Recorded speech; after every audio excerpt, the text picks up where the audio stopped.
Good morning. How are you? Sorry, I got a little late. How are you? All well? Would you like to say something? No, we can start, sir. So, first of all, this is not the H-bomb. H-bomb is coming. This is another milestone in setting up and demonstrating to the youth of this country how elections are being rigged.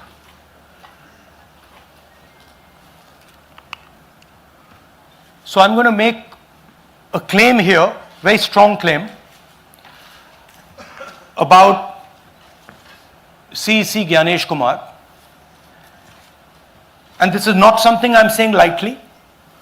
I'm the leader of the opposition in the Lok Sabha. This is something I'm saying after solid proof that I'm going to show you, the youth of India, the people of India today. Proof that is black and white, absolutely clear, that the Chief Election Commissioner of India is protecting the people who have destroyed Indian democracy. I'm also going to show you the method by which votes are being added and deleted, and I'm going to show you how they are done, how that is done.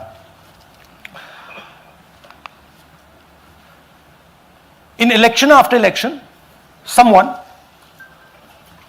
some force, some group of people has been systematically targeting millions of voters for deletion across India. This is something that we've heard again and again and again.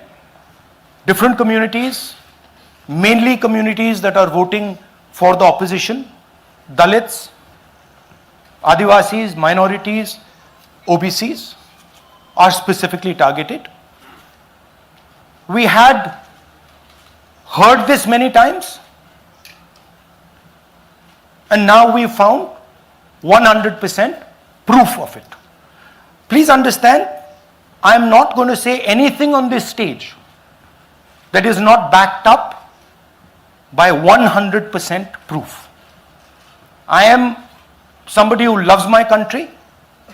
I love my constitution. I love the democratic process, and I am protecting that process.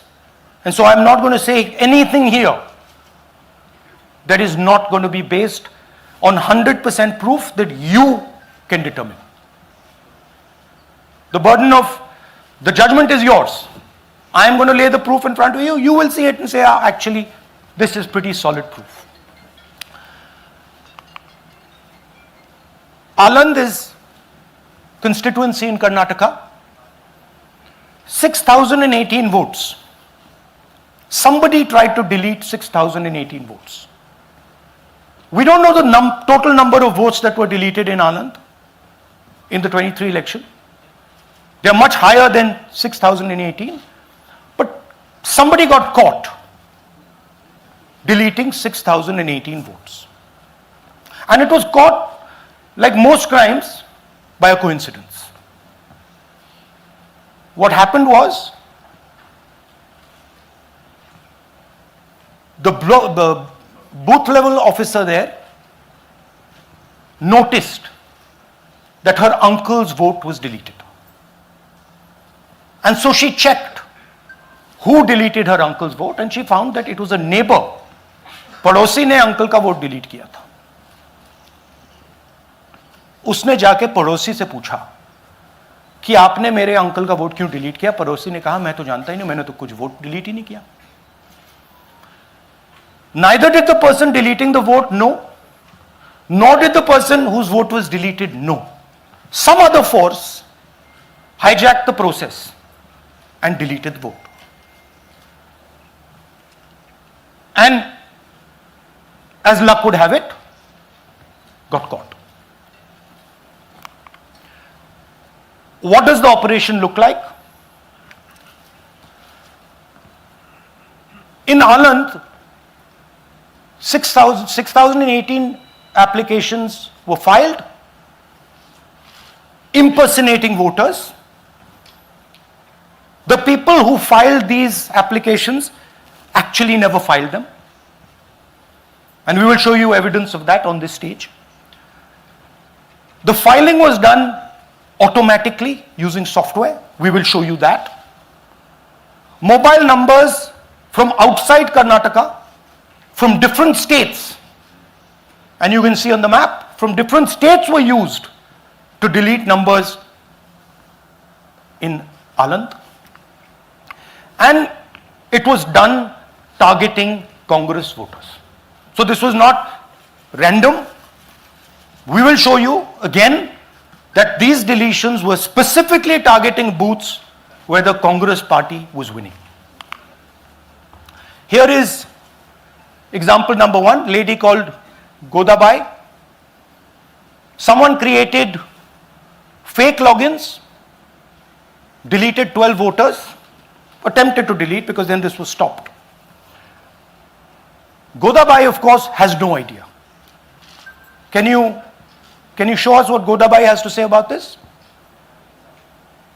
Election ಟೈಮಿಗ ನಾ ಅರ್ಜಿ ಹಾಕಿಲ್ಲ, ನನಗೆ ಅದಕ್ಕೆ ಸಂಬಂಧ ಇಲ್ಲ. ಅದು ಯಾರು ಹೊಟ್ಟಿ ಕಿಚ್ಚಿಗೆ ಯಾರು ಏನ ಹಾಕ್ಯಾರ ಅನ್ನೋದು ನನಗೆ ಗೊತ್ತಾಗಿಲ್ಲ.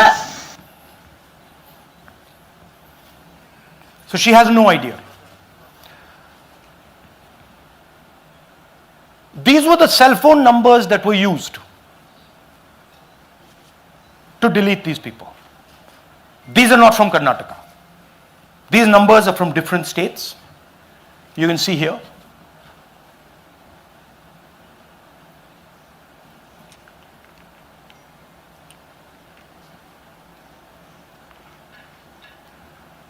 So the question is, whose numbers are these? How were they operated? Where were they operated from? Who generated the OTPs to disturb the process? Now these are questions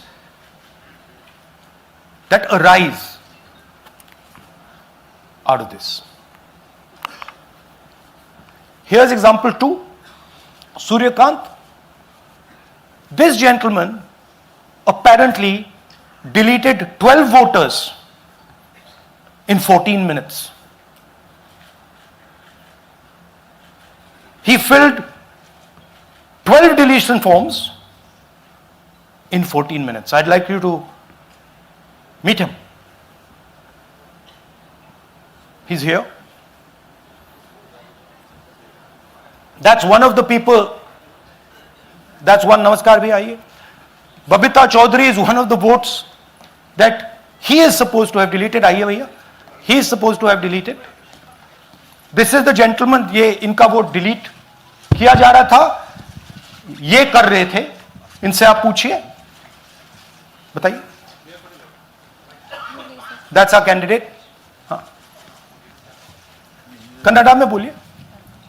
ನನ್ನ ಹೆಸರು ಸೂರ್ಯಕಾಂತ್ ಗೋವಿನ. ನಾನು ಸರ್ಸಂಬ ಗ್ರಾಮದಲ್ಲಿ ಇದ್ದೆ. ನನಗೆ ನಾಲೆಜ್ ಇಲ್ಲದೆ ನನ್ನ ಹೆಸರು ಮೇಲೆ 9 ಜನರ ಲಿಸ್ಟನ್ನು ಡಿಲೀಟ್ ಮಾಡಿದ್ದಾರೆ. ಅದು ಯಾಕಂತ ಇವರು ನನಗೆ ಬಂದು ಕೇಳಿದರು, ನಮ್ಮ ಹೆಸರು ನೀವು ಯಾಕೆ ಡಿಲೀಟ್ ಮಾಡಿದ್ರಿ ಅಂತ. ಅದಕ್ಕೆ ನಾನು ನಮ್ಮ ಸಾಹೇಬ್ರಿಗೆ ಹೇಳಿದೆ, ನಾನು ಡಿಲೀಟ್ ಯಾರಿಗೂ ಮಾಡಿಲ್ಲ, ಅಪ್ಲಿಕೇಶನ್ ಕೊಟ್ಟಿಲ್ಲ, ಆದರೂ ಡಿಲೀಟ್ ಆಗ್ಯದ ಅದು ನೋಡ್ರಿ ಅಂತ. ಹಾಗಾಗಿ ತಹಶೀಲ್ದಾರ್ಗೆ ಹೋಗಿ ಕಂಪ್ಲೇಂಟ್ ಕೊಟ್ವಿ. ಮತ್ತು ಕಮಿಷ್ನರ್ ಇದು ನಮ್ಮ ಜಿಲ್ಲಾ ಎಲೆಕ್ಷನ್ ಒಂದು ಇದಕ್ಕೆ ಕಂಪ್ಲೇಂಟ್ ಕೊಟ್ವಿ. ನನ್ನ ಹೆಸರು ಮೇಲೆ 12 ಜನರದು ಡಿಲೀಟ್ ಮಾಡಿದ್ದು ನಿಜ ಇರ್ತದೆ. थोड़ा ट्रांसलेट कर लीजिए. मेरे नाम पे 12 लोगों का नाम डिलीट किया गया है. हालांकि मुझे मालूम नहीं, मैं कभी किसी को मैसेज भेजा भी नहीं, मैं बुलाया भी नहीं. ये बबीता आके पूछने से पता चला कि मैंने मेरे फ़ोन से ऐसा मैसेज दिया, लेकिन असल में मैंने किसी को भी मैसेज नहीं किया. आप कुछ कहेंगे? नहीं? ठीक है. Thank you. Thank you. Third example, Nagaraj. 2 applications filed and submitted in 36 seconds. Please try and fill these forms and see how long it takes you. Try and fill. And I ask the Youth of India, try it. Try and fill the form, 2 forms, in 36 seconds. You'll see the answer to this question. Notice also what time this gentleman fills the form. For some reason he gets up at 4:07 in the morning and suddenly fills 2 forms in 38 seconds.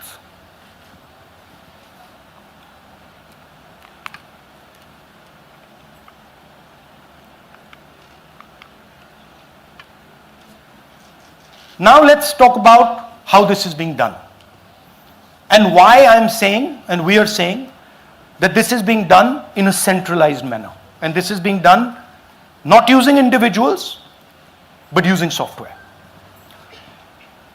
Look at the serial numbers. Serial number 1, serial number 1, serial number 1, serial number 1. Serial number 1 means that this is the first person whose name, this is the first name in the booth. So a software is picking up the first name in the booth and using it to delete voters. So someone ran an automated program that ensured the first voter of the booth was the applicant. That same person got cell phones from outside the state, used them to file the applications. And we are pretty certain that this was done in a centralized manner and it was done at scale. This was not done in a, at a worker level. This was done at a call center level. Okay? Targeted deletions in strong Congress booths. The top 10 booths with maximum deletions are Congress strongholds. Congress won 8 other 10 booths in 2018. This was not a coincidence. This is a planned operation. Now, let's come to why I'm making such a direct accusation about this gentleman, Gyanesh Kumar. There is an ongoing investigation on this matter in Karnataka. The CID of Karnataka has sent 18 letters in 18 months. 18 letters in 18 months to the Election Commission. And they have asked the Election Commission for some very simple facts. Number 1, give us the destination IP from where these forms were filled. Number 2, give us the device destination ports from where these applications were filed. And number 3, most important, give us the OTP trails, because when you file, you have to get an OTP. 18 times in 18 months. The CID of Karnataka has written to the Election Commission for this. And they are not giving it. Why are they not giving it? Because this will lead us to where the operation is being done from. And we are absolutely convinced where this is going to lead. I'll give you a little bit of the chronology. FIR is filed February 23. Karnataka CID writes to ECI requesting all details of these numbers and these transactions almost immediately in March. In August, EC gives a reply, doesn't fulfill any of the demands, and doesn't give us the information. Doesn't give the CID of Karnataka the information that will lead them to their destination. January 24, Karnataka CID writes to ECI again and says, please send us full information. No answer. Karnataka CID by September 25, last letter went in September 25, has written 18 reminder letters. While this is going on, the CEC of Karnataka writes to the Election Commission in Delhi and says, there is a matter. Please provide this information. And the CC of Karnataka multiple times asks the Election Commission. No answer. Now this is absolute solid proof that Gyanesh Kumar is protecting the people who are doing this. This is also absolute solid proof, what I've shown you, that this is being done in a centralized way, this is being done at scale, and this is being done using large resources. Question is, who is the someone? And the answer is with the EC today. The Election Commission of India knows who is doing this. And I want every single youngster in India to know that they are attacking this. And this is your future. When they are not giving this information, they are defending the murderers of our democracy. And it is important that every youngster knows this. Your jobs, your future, your aspirations all come from this instrument. And the Chief Election Commissioner, Mr. Gyanesh Kumar, is not telling the CID of Karnataka who is doing this. This is not an isolated case. There are many such cases. Here is another one. Maharashtra, Rajora, same idea. 6,850 targeted voters added. Anand we caught deletions, Rajora we caught additions. But the basic idea is the same. Phones from outside, people who are supposed to have added voters don't know that they've added voters, people who have deleted voters don't know that they've deleted voters. You can see, you might remember that, those names there, JW, JW, JW, JW from the last presentation. Same model. So it's the same system that is doing this. It's doing it in Karnataka, it's doing it in Maharashtra, it's done it in Haryana, it's done it in UP, and we have proof of all of it.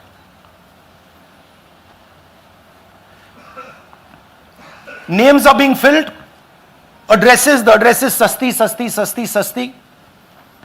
Name is UQ, JJW.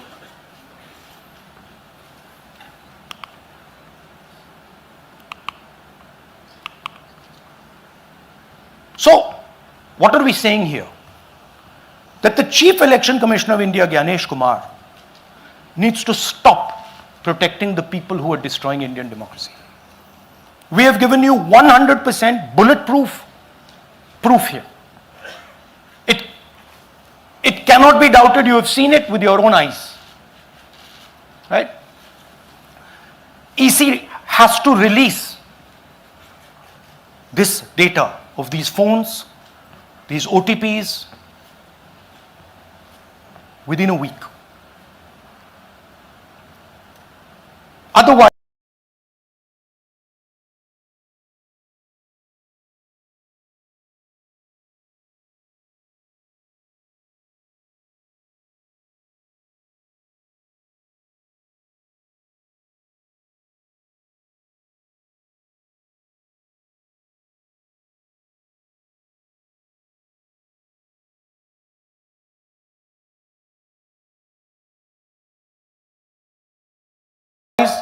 we will know for sure.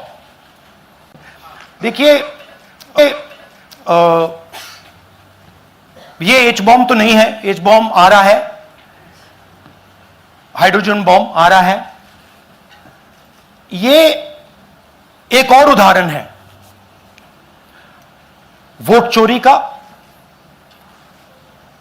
पिछली बार मैंने आपको editions के बारे में बताया था, ये हम आपको डिलीशंस के बारे में दिखा रहे हैं, और सबूत के साथ हम आपको दिखाएंगे कि ये जो डिलीशंस हुए हैं ये सेंट्रलाइज तरीके से कॉल सेंटर के प्रयोग करके, सॉफ्टवेयर के प्रयोग करके किए गए हैं।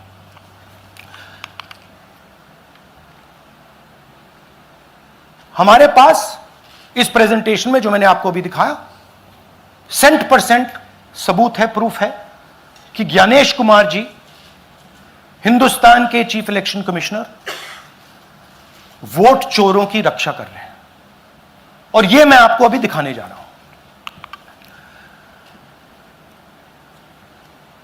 हर इलेक्शन में हमें रिपोर्ट आती थी कि वोटर्स डिलीट हो रहे हैं, कांग्रेस वोटर्स डिलीट हो रहे हैं, ऑपोजिशन के वोटर्स डिलीट हो रहे हैं, दलित वोटर्स डिलीट हो रहे हैं, आदिवासी हो रहे हैं, माइनॉरिटी वोटर्स डिलीट हो रहे हैं, ओबीसी वोटर्स डिलीट हो रहे हैं। मगर जब डिलीट होते हैं ऑपोजिशन के ही होते हैं। कर्नाटक में आलंद कंस्टिट्यूएंसी है, यहां पे चोरी पकड़ ली, कोइंसिडेंस से पकड़ी। वहां की जो बीएलओ थी उसने देखा कि उसके रिश्तेदार को डिलीट कर दिया गया था। जैसे चोरी पकड़ी जाती है, कोई छोटी सी गलती हो जाती है, हाथ आ जाती है। अलंद में 6018 वोटर्स डिलीट हुए, उसमें से इनकी रिश्तेदार थे। उन्होंने पता लगाया कि मेरे रिश्तेदार को डिलीट किसने किया। पता लगा कि पड़ोसी ने रिश्तेदार को डिलीट किया। बीएलओ ने जाके पड़ोसी से पूछा कि भाई आपने मेरे रिश्तेदार को क्यों डिलीट किया। पड़ोसी ने कहा मैंने तो नहीं किया। बीएलओ सस्पिशियस हो गई, शक पड़ा, उसने प्रोसेस चालू कर दी।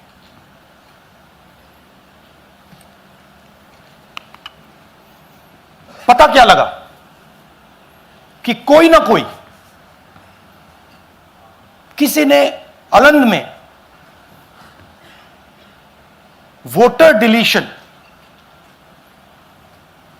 सिस्टमैटिकली ऑर्गेनाइज तरीके से, सेंट्रलाइज तरीके से किया। हमें यह नहीं मालूम कि आलंद में कितने वोटर डिलीट हुए, क्योंकि इससे बहुत ज्यादा हो सकते हैं। 6000, तकरीबन 6000 पकड़े गए, उस पर इन्वेस्टिगेशन हो गया।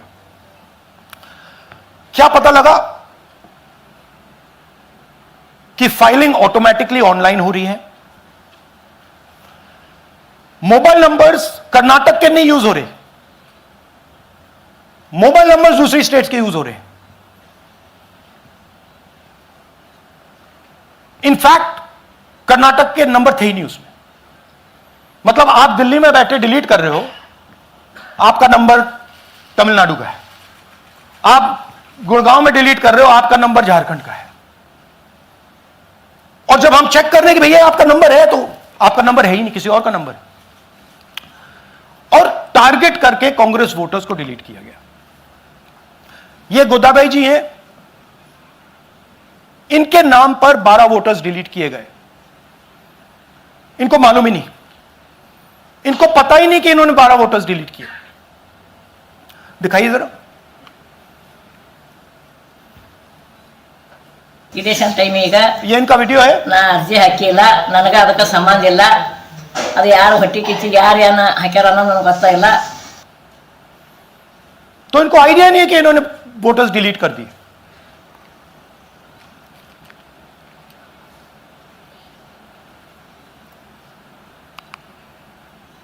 ये सारे के सारे जो नंबर्स हैं, ये कर्नाटक के नंबर्स नहीं है, ये अलग अलग स्टेट्स के नंबर्स हैं। और इन नंबर्स को आप फोन करके देखिए, रिप्लाई नहीं आता है।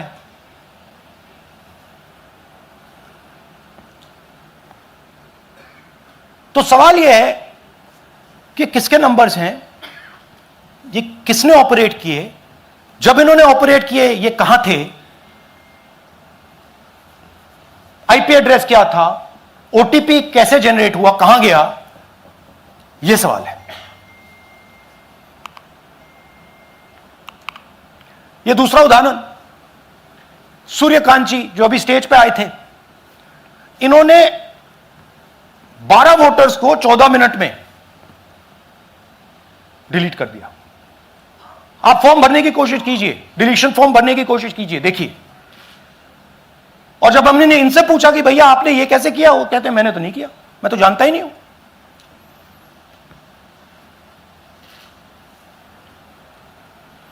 बबीता चौधरी जी का इन्होंने एक नाम डिलीट किया, यहां खड़ी हैं बबीता जी, यहां हैं। सूर्यकांत जी यहां हैं, आ जाइए जरा स्टेज पे, एक सेकंड आ जाइए। ये दोनों खड़े हैं यहां पे, सूर्यकांत जी, बबीता जी। इनको मालूम ही नहीं कि इन्होंने डिलीट किया। Thank you. नागराज जी, इन्होंने 2 एप्लीकेशन 36 सेकंड में फाइल कर दी है। और मजे की बात देखिए, ये 4 बजे सुबह उठ के फाइल कर रहे हैं। पता नहीं क्या हुआ, 4 बजे सुबह कहा कि भैया मैं 2 वोटर को डिलीट करूंगा, और कितने 36 सेकंड में डिलीट कर दिए, फिर सो गए।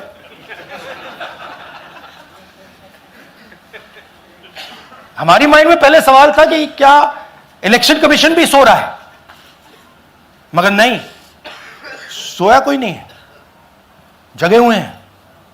सिस्टमैटिकली मदद हो रही है। यह देखिए दूसरी बात, जो भी डिलीट कर रहा है वोटर लिस्ट में उसका सीरियल नंबर 1 है। मतलब जो भी वोटर लिस्ट में पहले नंबर पे आता है वही डिलीट कर रहा है।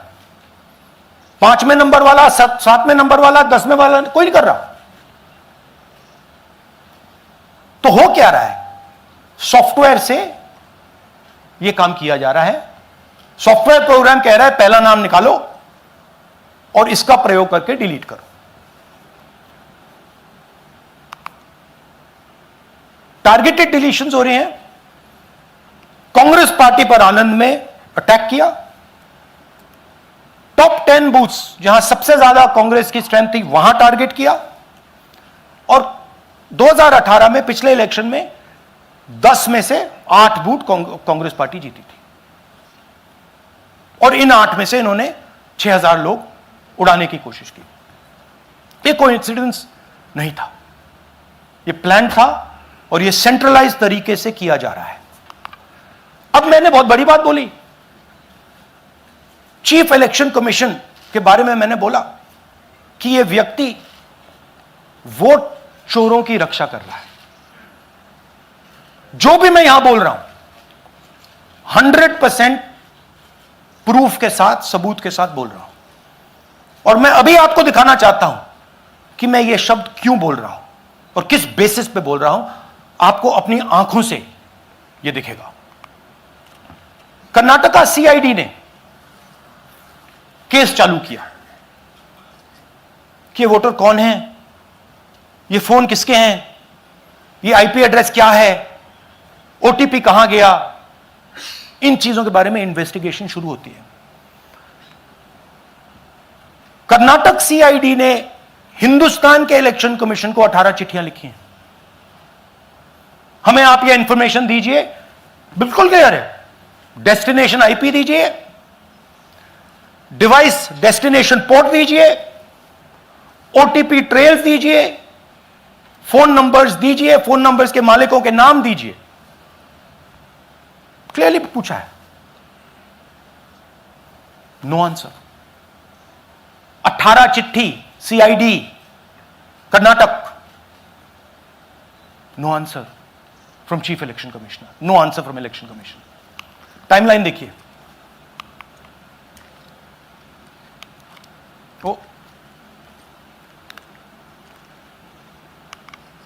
ओके, फरवरी 23 में इन्वेस्टिगेशन शुरू होती है। मार्च 23 में कर्नाटका सीआईडी चिट्ठी लिखती है ईसीआई को कि हमें सारे डिटेल्स दे दीजिए। अगस्त में इनकंप्लीट डिटेल्स दी जाती हैं, जिससे कोई इन्वेस्टिगेशन आगे नहीं बढ़ेगा। जिन चीजों की जरूरत थी वो नहीं दी, जिसकी जरूरत नहीं थी वो सारी दे दी। पहला सबूत। दूसरा सबूत, 18 बार रिमाइंडर लेटर गए हैं। आपको अगर सीआईडी एक बार लेटर भेज दे और आप नहीं गए, आप जानते हो क्या होगा। यहां पे इलेक्शन कमीशन को 18 बार लेटर गए हैं, कुछ नहीं हुआ है। बाद में क्या होता है, कर्नाटक ईसी इलेक्शन कमीशन को लिखता है, कहता है भैया हमें दे दीजिए, आपको इंफॉर्मेशन देना पड़ेगा। No reply. मार्च 25 में आखिरी लेटर सितंबर में गया है, कुछ ही दिन पहले। No reply from EC. यह है सबूत कि ज्ञानेश कुमार जी वोट चोरों की रक्षा कर रहे हैं, और यह ब्लैक एंड व्हाइट सबूत है, इसमें कोई कंफ्यूजन नहीं है कहीं।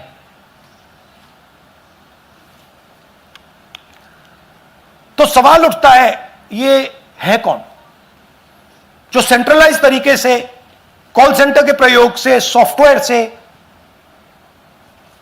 अलग अलग प्रदेशों में वोट डिलीट कर रहे हैं, ऐड कर रहे हैं। इलेक्शन कमीशन जानता है, ज्ञानेश कुमार जी जानते हैं। अच्छा, ये सिर्फ आनंद में नहीं हुआ, ये अलग अलग कंस्टिट्यूएंसीज में हुआ है। आनंद में लीगल प्रोसेस चालू हो गई, पकड़ लिया। यहां महाराष्ट्र में उसी मोडस ऑपरेंडी से, उसी सिस्टम से यहां पे वोट ऐड हुए हैं। आनंद में डिलीट, रजौरा में एडिशन। 6850। आपको याद होगा पिछले प्रेजेंटेशन में मैंने आपको नाम दिखाए थे, ये देखिए वही नाम यहां है। वही सिस्टम महाराष्ट्र में चल रहा है जो कर्नाटक में चल रहा था। नाम वैसे ही है, जेडब्ल्यू जेडब्ल्यू जेडब्ल्यू, पता वैसा है, जेडब्ल्यू जेडब्ल्यू, नाम यू ऐसे किसी ने टाइप करके लगा दिया। तो जो ये काम कर रहा है, ये उत्तर प्रदेश में, हरियाणा में, बिहार में, कर्नाटक में, महाराष्ट्र में वही कर रहा है।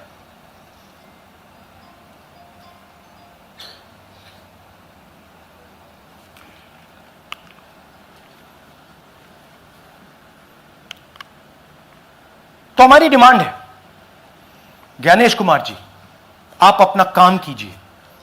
आपने ओथ लिया है, आप हिंदुस्तान के चीफ इलेक्शन कमिश्नर हैं। आपसे कर्नाटक की सीआईडी सबूत मांग रही है। आप कर्नाटक की सीआईडी को यह सबूत 1 सप्ताह के अंदर दे दीजिए, नहीं तो पूरा हिंदुस्तान के सारे युवा इस बात को एक्सेप्ट करेंगे कि आप हिंदुस्तान के कॉन्स्टिट्यूशन, हिंदुस्तान के संविधान की हत्या में शामिल हो, हिंदुस्तान के संविधान की रक्षा नहीं कर रहे हो और वोट चोरों की आप मदद कर रहे हो। Thank you. और थोड़ी देर में हम आपको हाइड्रोजन बॉम्ब दिखाने जा रहे हैं। नहीं, आज नहीं, थोड़ी देर में उसकी प्रिपरेशन चल रही है। क्योंकि हम देखिए, मैंने टीम से कहा है कि अगर मैं स्टेज पे जा रहा हूं, ब्लैक एंड व्हाइट प्रूफ नहीं होगा, मैं नहीं जाऊंगा। अगर ब्लैक एंड व्हाइट प्रूफ होगा, जो कोई मतलब उसको निगेट नहीं कर सकता, मैं जाऊंगा। मैं देश के कॉन्स्टिट्यूशन की रक्षा कर रहा हूं, संविधान की रक्षा कर रहा हूं, मैं लोकतंत्र की रक्षा कर रहा हूं, और मैं सच्चाई आपके सामने रख रहा हूं। बहुत बहुत धन्यवाद, नमस्कार, जय हिंद। सर 3 सवाल। पीटीआई से संजीव चोपड़ा। या राहुल जी, दिस साइड। या राहुल जी इधर, हाँ, कहाँ है? To your right. हाँ, हेलो। राहुल जी, आज आपने नया खुलासा किया है कि कैसे वोट चोरी हो रही है। आपने पहले भी महादेवपुरा के बारे में बताया कि कैसे एडिशंस हो रही हैं, अब आपने बताया कैसे डिलीशंस हो रही हैं। लेकिन देखने में ये आ रहा है कि इलेक्शन कमीशन इस पे कोई एक्शन नहीं ले रहा और आगे चल के वो तैयारी कर रहे हैं पूरे देश में SIR लाने की। तो आप इस मुहिम को आगे कहां तक ले जाएंगे और एसआईआर के बारे में क्या करने वाले हैं? देखिए, हम आपके सामने क्रिमिनलिटी रख रहे हैं, हमारा काम आपके सामने सच्चाई रखने का है और हम रख रहे हैं।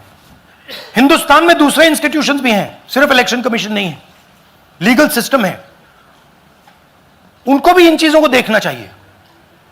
यहां पे हम चीफ इलेक्शन कमिश्नर के बारे में ब्लैक एंड व्हाइट कह रहे हैं। आपने कहा कि हमने एडिशन डिलीशन दिखाया,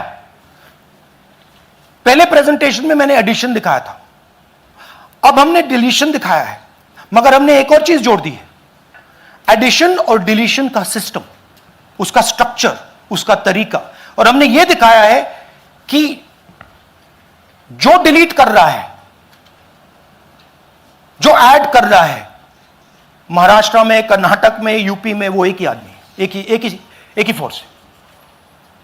हमने आपको वो एड्रेसेस दिखाए। Same system is being used in Maharashtra, is being used in Karnataka, is being used in Uttar Pradesh, is being used in Haryana. Same people are doing it. से Siddharth, ANI। Sir, this side, sir. हाँ Sir, on your left, sir. हाँ On your left. This side, sir, on your left. Sir, मेरा आपसे सवाल ये है कि जब आप कह रहे हैं कि ज्ञानेश कुमार जो चीफ इलेक्शन कमिश्नर है, उन्हें पता है ये कौन कर रहा है, हाँ। और ये पॉलिटिकल फायदा जरूर किसी को हो रहा है। आप कह रहे हैं कांग्रेस के बूथ के ऊपर ही हाँ। सारे वोट्स डिलीट किए जा रहे हैं, तो वो कौन लोग आपके हिसाब से हैं जिनको ये फायदा पहुंच रहा है, पहला। और दूसरा ये कि वो जब आपने एक देखिए, हफ्ते का हाँ, समय दिया sorry। है, जब आपने एक हफ्ते का समय दिया है, तो क्या एक हफ्ते बाद आप इसको आगे कैसे इनिशिएट करेंगे? क्या आप लोग कोर्ट का रास्ता अपनाएंगे या और कोई हायर एजेंसी से इस बात की डिमांड करेंगे? क्योंकि ये ऑर्गेनाइज्ड तरीके से क्राइम दिखाई दे रहा है जो आप बता रहे हैं, अगर आपकी बात के ऊपर जाएं। देखिए, फ्रैंकली ये जो मैं यहां कर रहा हूं, ये मेरा काम नहीं है। मेरा काम डेमोक्रेटिक सिस्टम में पार्टिसिपेट करने का है। मेरा काम डेमोक्रेटिक सिस्टम की रक्षा करने का नहीं है, वो काम हिंदुस्तान के इंस्टीट्यूशंस का है। वो काम वो नहीं कर रहे हैं, इसलिए मैं कर रहा हूं। अब मैं आपको यह कह सकता हूं कि हमने आपको 2 बार सबूत दिखाया है, और जब हम ये प्रेजेंटेशंस खत्म करेंगे, इसमें लगेंगे 2-3 महीने, जब हम ये खत्म करेंगे, आपके माइंड में कोई डाउट नहीं होगा कि हिंदुस्तान में state after state, Lok Sabha after Lok Sabha चोरी हो रही है। तो मेरा काम सच्चाई दिखाने का है। मैं हिंदुस्तान की जनता को, हिंदुस्तान के युवाओं को सच्चाई दिखा सकता हूं। यह मेरा काम है। उनकी जो इंटरेस्ट है, क्योंकि ये जो कॉन्स्टिट्यूशन है, ये हिंदुस्तान की जनता का रखवाला है, प्रोटेक्टर है, और मैं इसकी प्रोटेक्शन कर रहा हूं। इसकी प्रोटेक्शन करने का काम हिंदुस्तान के इंस्टीट्यूशंस का है, हिंदुस्तान के ऑपोजिशन लीडर का नहीं है, मगर इंस्टीट्यूशंस नहीं करने हैं। अच्छा, एक इंटरेस्टिंग बात आई है जो मैं आपको बताना चाहता हूं कि इलेक्शन कमीशन के अंदर से हमें मदद मिलनी शुरू हो गई है। मैं साफ बोल देता हूं, इलेक्शन कमीशन के अंदर से, पहले नहीं हो रहा था, अब इलेक्शन कमीशन के अंदर से इंफॉर्मेशन आ रही है। यह रुकेगा नहीं, यह रुक नहीं सकता है, क्योंकि हिंदुस्तान की जनता इस बात को एक्सेप्ट नहीं करेगी। एक बार हिंदुस्तान की जनता को, हिंदुस्तान के युवाओं को पता लग गया कि वोट चोरी हो रही है, उनकी शक्ति लग जाएगी। IANS से आलोक झा। इस तरह से नहीं प्लीज। IANS से आलोक झा। वो भी मैं आपको दिखा दूंगा, वो भी मैं आपको प्रूफ के साथ दिखा दूंगा, है हमारे पास। राहुल जी, हाइड्रोजन बॉम्ब में ब्लैक एंड व्हाइट है। मैं फाउंडेशन लगा रहा हूं, मैं फाउंडेशन क्रिएट कर रहा हूं, है हमारे पास। मैं स्टेज पे बिना प्रूफ के नहीं चढ़ूंगा, बता रहा हूं। राहुल जी, आपने कहा ऐसे ऐसे मत पूछिए please. Last question. Rahul ji, IANS से आलोक झा। राहुल जी इधर, आपने कहा आपके पास आलोक झा? इधर इधर सर, कहां है जी? हाँ, आपने कहा सर कि आपके पास पुख्ता सबूत है, ब्लैक एंड वाइट सबूत है, तो क्या अगर ECI अभी जवाब नहीं देती है तो कोर्ट का रुख करेंगे, ये ऑप्शन है आपके पास, जाएंगे? देखिए, मैंने कहा कि मेरा काम as opposition leader normal situation में मेरा काम ऑपोजिशन का रोल है, सरकार पे प्रेशर डालने का रोल है। मेरा काम हिंदुस्तान के लोकतंत्र को बचाने का नहीं है। मैं वो काम कर रहा हूं, इस स्टेज पे मैं वो काम कर रहा हूं। तो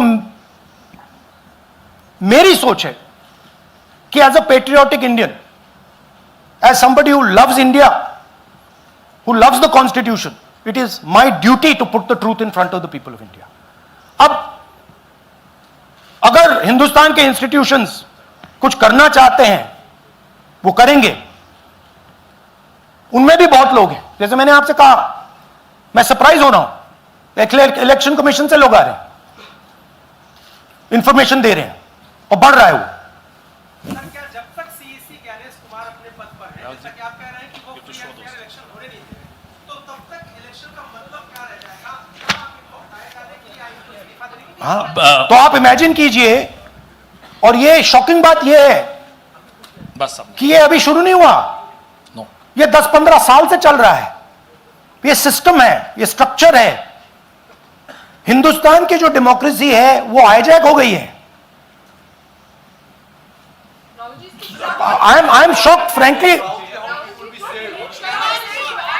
Democracy, brothers and sisters, democracy can only be saved by the people of India. Nobody else can save democracy. Rahul Gandhi can come here and say something and say this is the truth. But the people of India, who I believe in, who I love, can do it. The day the people of India realize that आपका जो लोकतंत्र है, आपका जो संविधान है, वो आपसे चोरी हो गया है, उस दिन काम हो जाएगा। Thank you. अब आप लोग अपने स्थान पर खड़े हो जाइए राष्ट्रगान के लिए। ये है इनकी डिटेल लिस्ट, देख लीजिए। राष्ट्रगान के लिए अपने स्थान पर खड़े हो जाइए।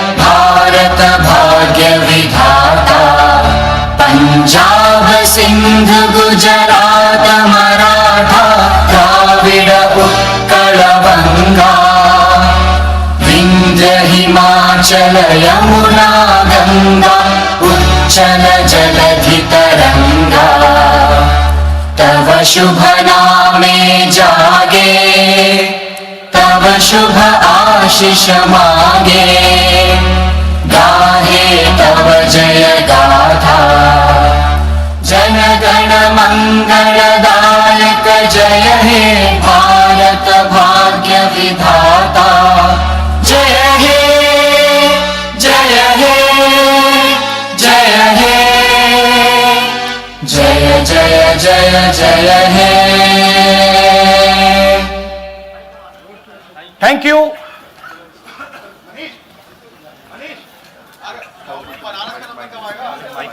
भैया भैया नहीं, भैया डोंट डू दैट।